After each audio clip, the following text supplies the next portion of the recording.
Hi, hello my Eurovision friends and welcome to a new video. As you know, Austria won this year's Eurovision, so they'll host next year, and for this video I've prepared you a tier list with the following categories, and as I explained you in the Eurovision 2025 video, I'm basically looking at the visuals because you know I'm a visual artist and visuals do matter at Eurovision.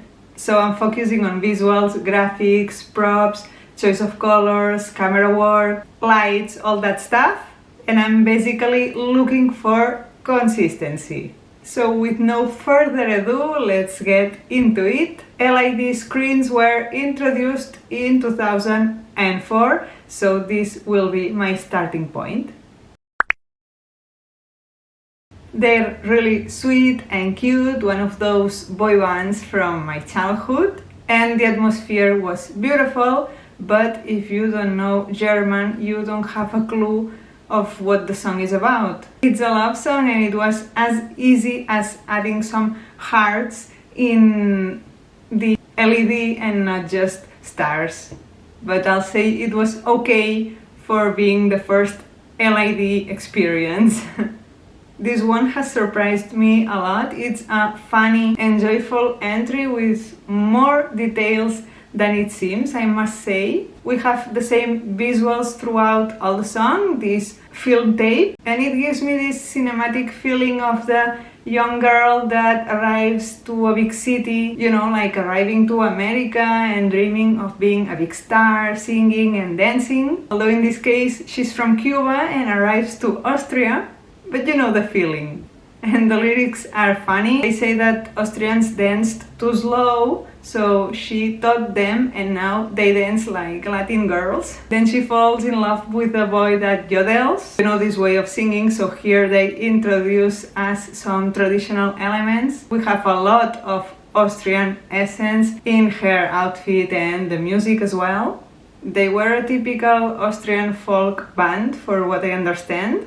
And just like that, I don't even understand how they didn't make it to the finals. It's a masterpiece to me. Well, first of all, this is not the kind of staging you'll expect from a rock song. I'm not saying it as a bad thing. In fact, I think it was pretty good because everything stands for its message of having a better life. And they have this big red bow that it's a symbol of awareness and support for people living with HIV and AIDS. And for dancers on drag, also in red. So it's like a call to action and optimism. And it has a very impactful beginning with all this, but then it's like it doesn't evolve. So that's why I think pretty good is the category that suits it best. This is a beautiful performance. The highlight here is her voice, and it's nice to have the backing vocalist on stage. I miss that kind of things sometimes. We have smoke in the floor, blue atmosphere, with some crystals in the visuals that make no sense for me, in fact, because it's a song about love and peace, and she's static in the middle of stage during all the performance. What we have is the camera moving like in circles many times. So I think it's okay, it could be much better.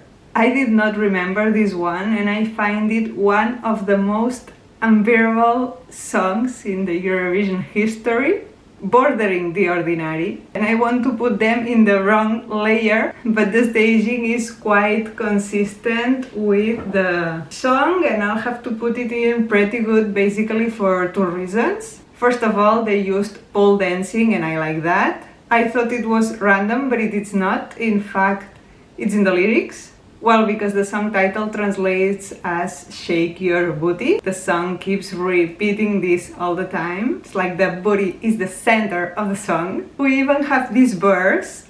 Your booty doesn't get tired. Your booty tells something about you. Come, shake it. It wants it so that the house starts vibrating. Poetry. So there are some figures that are a bit too vulgar for me, but they go with the song. And the second reason is the color combination they have chosen, which is green and purple. And it's quite unusual to see this color combination at Eurovision. It has this mystery and sophistication touch with the purple and the fresh neon green. They are opposite colors in the color wheel, which means they complement each other quite well. And together they create this vibrant and energetic atmosphere, a youthful and modern aesthetic, provocative, which fits rap music. So, although everything feels a bit random and messy, they use all the stage and everything goes with the song. So despite I don't like it, I have to say the performance is pretty good. The song is nice, but the performance is kinda boring, right? Again, I save it from the wrong layer because of the cylindrical lights they have on stage that then they elevate. They fly to the sky, like referring to the lyrics, so I'll place it in the okay layer because of that. Then they chose purple for the lights and I wouldn't have done that. If we are singing about hope and the sky, the obvious choice would have been blue or maybe green, and also in general I think the performance needed a bit more of dynamism. So not good, but not bad, just okay for me. Conchita Wurst. So what can I say about one of the most iconic winners ever?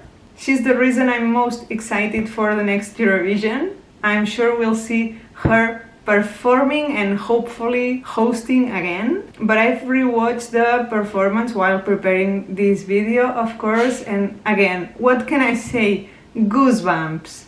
A perfect performance from the beginning until the end.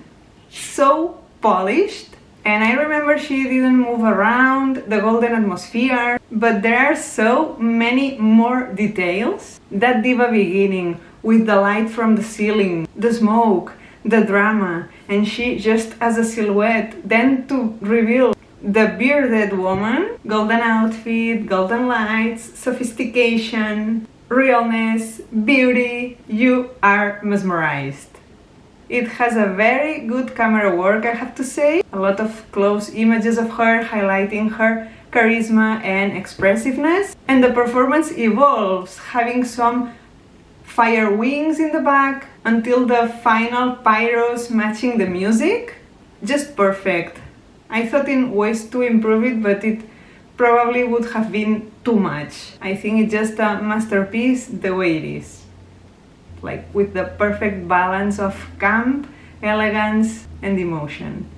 Oh, I remember this was one of my favorites that year, and I'm sorry, but yes, this time I'll put it in the wrong layer. The only thing that I find correct are the orange lights at the end, because it says anytime, any place, I'm yours. It's devotion, probably a love song, but I think it can also apply to friendship, not only romantic love. And orange stands for that, friendship and support. Other than this, he should have stood from that piano at the beginning of the second verse, move a bit around the stage, and then okay with this final with the orange. It's simple, I'm not asking much. Then it would have been okay. But the main issue here is the fire in the piano. Why? Was it a wing to rise like a phoenix? I think it's too random. And I'm sorry to say this, maybe I'm being too harsh on them, but it kind of feels like they didn't put any effort in preparing this performance. It's like they planned it in an hour. And now let's move to another masterpiece. Loin d'ici is Far From Here, and it's a journey to an imaginary paradise. Not a specific physical location, but a state of mind where everyone is happy. It's meant to evoke positive feelings and a sense of joy, and the performance is exactly this. She's in a road, dressed like a princess. Everything has this dreamy atmosphere, like a fairy tale, a bit childish maybe, but it's so sweet that it instantly puts a smile on your face. And she's not moving, but they create this sense of traveling with the nature visuals that are constantly changing. I think we have all seasons portrayed, and the camera moving around her, for me, it's really well done. And another amazing performance. This is the perfect example of how the visuals can help to convey the message of the song, to create their own world and identity. We have the moon and some clouds quickly located in the sky, running on air, and the detail of the shoes with the wings. He did great as well, very charismatic and expressive. We have storms and peaceful skies. We have blues and purples, as I explained you in the Bambi Tags video last year. This fantasizing, dreaming of a better world or a better future effect. All the struggles in life, but this positive and hopeful tone. Too cheesy, maybe, but very pleasant to look at, and for me, a masterpiece. Well, this will probably be an unpopular opinion, but I think he's great. His interpretation was perfect with the vocals, emotion, and body expression. But think about all the other elements for a moment. That's what I'm judging here. He comes down with a platform. We have a correct use of stage and cameras with these minimal effects, just display of lights and shadows and a projection of him. Quite dark overall, and him wearing like a futuristic outfit. And I see it work because he ended in third place, but I don't really see it goes with the song or adds anything to convey the message. The lyrics emphasize his inability to move on and his willingness to do anything to make his ex-lover stay. And I don't see any of that in the performance. So I have doubts between wrong and okay, and I'll say okay for the quality of the performance, but I'm not really convinced about it.